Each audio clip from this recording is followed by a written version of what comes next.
maybe one of the benefits of me talking to you today is that you'll see that maybe not everything is true that you've heard about me. June 10th, 2001. Timothy McVeigh had less than 24 hours to live. No tears, no regrets, just silence. The Oklahoma City bomber lay in his cell, calm, defiant, and ready to die. Outside, hundreds gathered, some in protest, others in painful anticipation.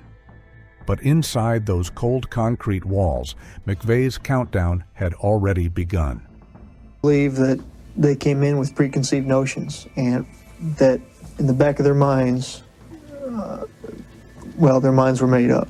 5 days before the execution, McVeigh was moved to the federal death house at Terre Haute, Indiana. His cell was small, just 12 by 8 feet, barely enough space to stretch. A bed, a sink, a toilet, that was it. Surveillance cameras watched him constantly. No one else was allowed near. For years, McVeigh had lived in isolation, under special administrative measures. No contact with other inmates. Strictly controlled communication with the outside world. Even now, in his final hours, he asked for no family visits. He died as he lived, on his terms. So you tell me if I'm right or wrong. Your concern is not guilt or innocence, but the right to a fair trial. It's the integrity of the process. At 7:30 a.m., breakfast arrived. Scrambled eggs, toast, oatmeal, fruit, and milk. McVeigh ate without comment.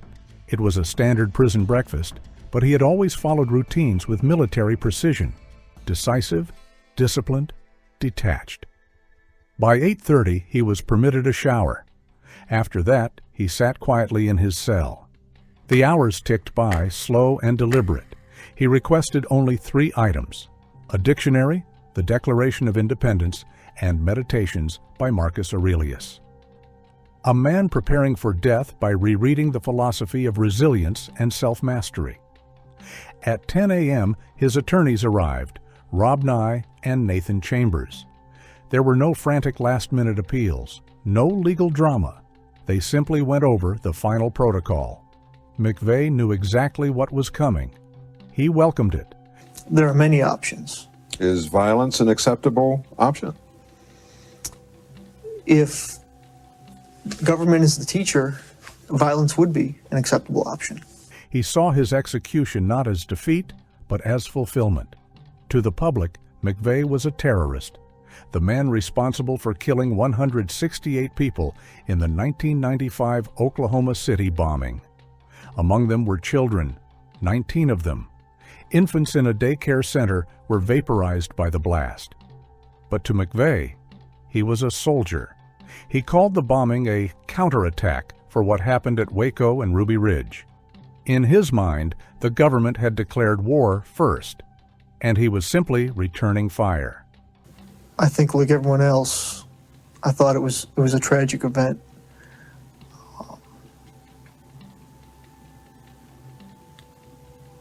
And that's all I really want to say. He never apologized. At 2 p.m., Father Charles Smith arrived, a quiet, composed priest who had visited McVeigh often during his years on death row. Though McVeigh was raised Catholic, he had long since abandoned religion. He often referred to himself as agnostic. But in these final hours, he sought something. Closure, maybe, or absolution. Their conversation was private, but guards noted the tone. Calm, serious, no sobbing, no fear. Meanwhile, outside the prison, media trucks lined the road. Protesters held signs. Some demanded justice. Others demanded mercy. One group lit candles and stood in silence. Another group held photos of victims, children lost in the blast. It had been over 6 years since that April morning when McVeigh parked a Ryder truck filled with explosives outside the Alfred P. Murrah Federal Building. But for those families, it felt like yesterday. If you're still with us, take a moment to like and subscribe for more deep dive stories like this one. As the sun began to set over Terre Haute, McVeigh requested his last meal, 2 pints of mint chocolate chip ice cream. No feast, no steak dinner, just a flavor from childhood maybe? He ate it slowly, alone, There was no ceremony, no last-minute statements, no phone calls to family.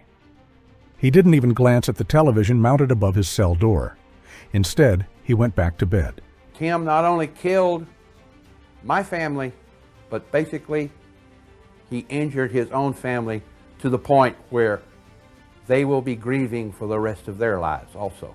He declined the offer of a sedative. He wanted to be fully conscious during the execution. No haze, no fog, total control. Later that evening, he reportedly slept for several hours, not tossing and turning, just still, quiet. His calmness unsettled even the guards. They said it felt like he had already left the world in his mind, like he had crossed a line before anyone else noticed. Tim is ready to be executed.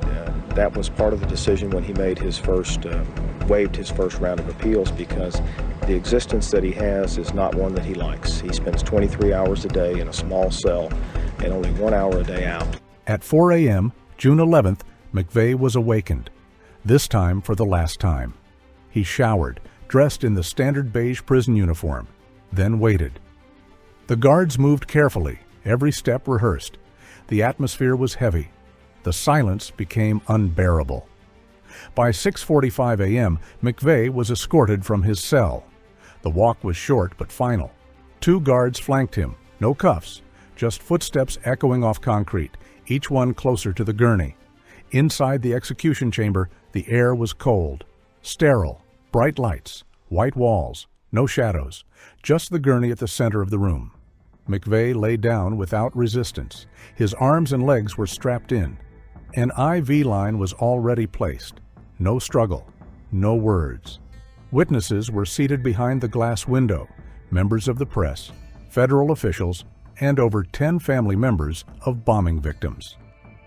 They watched in silence. At 6:58, the warden asked if McVeigh had any final words. He said nothing, but a handwritten statement was released after his death. A quote from the poem Invictus: "I am the master of my fate. I am the captain of my soul." No apology, no remorse, just defiance. One last time. If these stories had you on the edge of your seats, make sure to like, share, and subscribe. Now, back to the moment of execution. At exactly 7 a.m., the lethal injection began. A mix of drugs flowed through the IV, first to render him unconscious, then to stop his breathing, finally to stop his heart. McVeigh never moved, no twitch, no words, just stillness. At 7:14 a.m., he was pronounced dead. Outside the prison, reactions were swift. Some people clapped, some wept, others stood silent in reflection. For the families who lost children, spouses, and parents, the execution brought a sense of finality, but not peace. McVeigh's body was cremated. His ashes were scattered in an undisclosed location. There would be no grave, no site for pilgrimage, no stone etched with his name. Only silence. He left behind no apologies, no explanations. Just 168 lives stolen and a nation forever changed. To many, Timothy McVeigh was a monster, cold, remorseless, and unrepentant. To others, disturbingly, he was a martyr, a man who believed violence was the price of liberty. Was McVeigh's execution justice or an act of vengeance dressed in law? Let us know in the comments, and if these stories matter to you, hit like, share, and subscribe. We'll see you next time.